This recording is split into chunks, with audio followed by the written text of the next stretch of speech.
सबसे पहले आयोजक समिति को मैं धन्यवाद देना चाहता हूँ। इस गांव में बाबा साहब अम्बेडकर की 134वीं जयंती के अवसर पर आपने एक अच्छा कार्यक्रम किया है और इस कार्यक्रम की सबसे अच्छी जो खूबसूरती की जो बात है, इस कार्यक्रम में सभी जाति धर्म के लोग इसमें उपस्थित है, गणमान्य लोग उपस्थित है, महिलाओं की संख्या बहुत अच्छी संख्या में है। तो आयोजक की टीम को इस बात के लिए धन्यवाद देता हूं। साथियों, मैं आपको बताना चाहूँगा कि बाबा साहब ने तो हम सबको अधिकार दिए संविधान के माध्यम से, कैसे हमें रहना है, कैसे हमें चलना है, कैसे उनके विचारों पे हमें चलना है। लेकिन हम बाबा साहब की विचारधारा को केवल एक दिन तक सीमित कर दिए। एक दिन केवल उनकी जयंती का कार्यक्रम होता है, उनकी पुण्यतिथि का कार्यक्रम होता है, उसके अलावा हम बाबा साहब को फॉलो नहीं करते। और बाबा साहब ने कहा था कि आप संघर्ष करना सीखो, शिक्षित हो। शिक्षा तो हम लोग ले रहे, लेकिन शिक्षा ग्रहण भी कर रहे सारी चीजें। लेकिन पूर्व वक्ताओं ने कहा कि हमारे जो लोग हैं वो आज नशे की प्रवृत्ति में इतने लीन हो गए कि वो अपने मिशन को, अपनी जो लक्ष्य है उस लक्ष्य से भटक गए हैं नौजवान। तो मेरा आपसे निवेदन है नौजवान साथियों से कि आप इस नशे से दूर रहे।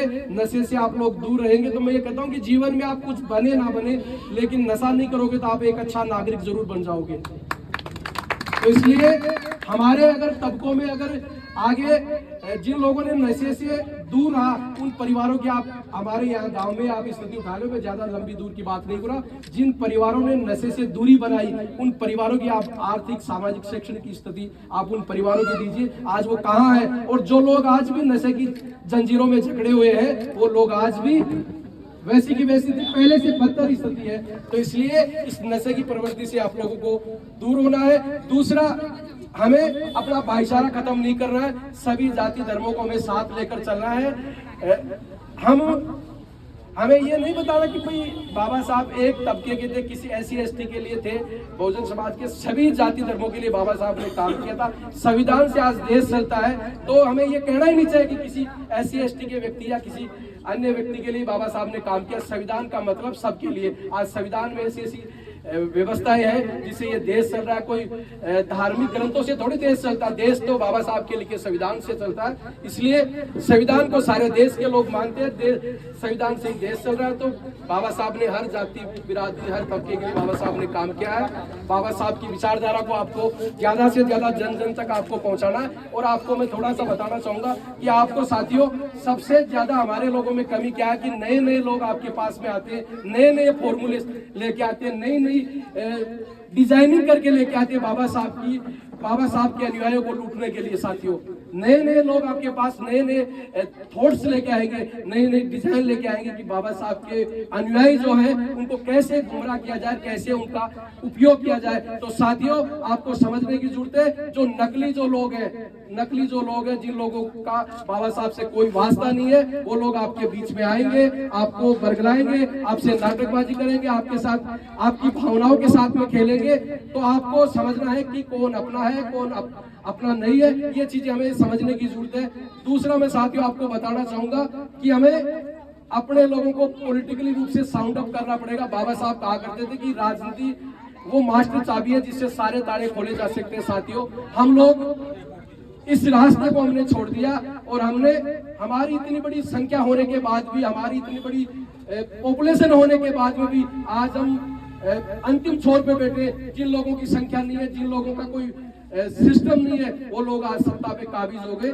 इसलिए साथियों, आप अपनी ताकत को समझे, अपने बीच में रहने वाले व्यक्तियों को समझे, कौन व्यक्ति आपके हित में बात करता है, कौन व्यक्ति आपके लिए लड़ता है, जूझता है, उस व्यक्ति को आप लोग समझने की जरूरत है। नए नए लोग बहुत आएंगे, सारी चीजें हैं। और दूसरा, सारे गणमान्य अधिकारी, कर्मचारी, समाज के हर समाज के लोग बैठे, मेरी एक पीड़ा है कि हम एक दिन कार्यक्रम तो करते हैं, लेकिन हमारे नौजवानों को आगे बढ़ाने के लिए बाबा साहब की जयंती मनाने से बड़ा काम है कि बाबा साहब की जो विचार है, बाबा साहब का जो साहित्य है, बाबा साहब के विचारों को अगर आगे बढ़ाना है तो बाबा साहब के लिए हमें साहित्य जो है हमारे नौजवानों को पढ़ाने पड़ेगा। बाबा साहब की जो किताबें हैं, बाबा साहब का जो खूब सारे उनके लेख आर्टिकल्स हैं, उनको हमें नौजवानों तक पहुंचाना पड़ेगा। और इसके लिए सबसे बड़ा जो रास्ता है वो हमें ये है, मेरे पास कई नौजवानों ने बताया कि भाई साहब कोई हमारी बात नहीं रखेंगे, आप हमारे नौजवान हो, आप हमारी बात रखोगे। तो मैं नौजवानों की एक पीड़ा है, उस पीड़ा को मैं सभी गणमान्य नागरिकों से मैं साझा करना चाहूंगा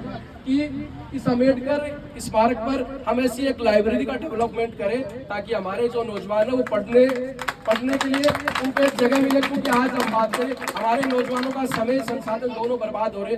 हमारी छोटी छोटी बच्चियां, नौजवान खंडेला श्रीमाधोपुर जाते, लाइब्रेरी में 500 रुपए वो महीने के देकर बेरोजगार व्यक्ति कैसे, मैं इस पीड़ा से जूझ रहा हूँ, मैं जानता हूँ कैसे एक एक रुपए का सदुपयोग होता है। साथियों 500 रुपए एक बच्चा देता, कम से कम यहाँ से लगभग 100 बच्चियां यहाँ से लाइब्रेरियों में पढ़ने के लिए जाते हैं। तो क्यों ना हम यहाँ ऐसी एक लाइब्रेरी डेवलप कर सकते हैं। आप सोच रहे हो कि जगह कहाँ से आएगी, स्मारक खराब हो जाएगा, तो हम इसके ऊपर जैसे कॉलम बनाकर ऊपर हम एक ऐसा हॉल बना सकते हैं जिस हॉल में या अच्छी लाइब्रेरी स्टेब्लिश हो सकती है। जो खंडेला श्रीमाधोपुर वो लाइब्रेरियां नहीं है, वो स्टेब्लिश हो सकती है। इसके लिए साथियों जन से भाई हो सकता है कि हम पॉलिटिकली रूप से सहयोग ले, भाई यहाँ स्थानीय विधायक है और उनसे भी हम लोग सहयोग ले सकते हैं। क्योंकि हमारा जो पैसा है ना वो आज शमशान के नाम पे पैसा दे रहे हैं, किसी मंदिर के नाम से दे रहे हैं, किसी और सार्वजनिक भवन के नाम से दे रहे हैं। तो लाइब्रेरी के नाम से भी हम सरकार से, जनप्रतिनिधियों से हम सहयोग ले सकते हैं।